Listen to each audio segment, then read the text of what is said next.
How to set up auto billing and escrow payments. First of all, open your browser and go to peopleperhour.com. Log into your account using your email and password. Once logged in, click on your profile picture at the top right corner and select Payments from the drop-down menu. To set up auto billing, go to the Billing Settings section.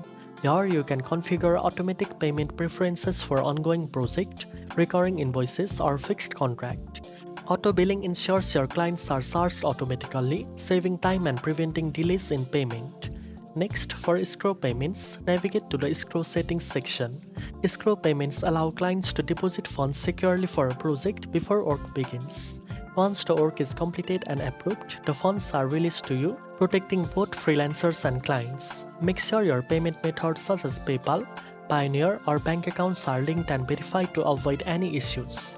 Regularly reviewing your billing and escrow settings helps maintain smooth, secure, and professional financial management on People per Hour. Now you know how to set up auto billing and escrow payments on People per Hour. If you found this video helpful, don't forget to like, share, and subscribe for more freelancing tips. Thanks for watching, and I'll see you in the next one.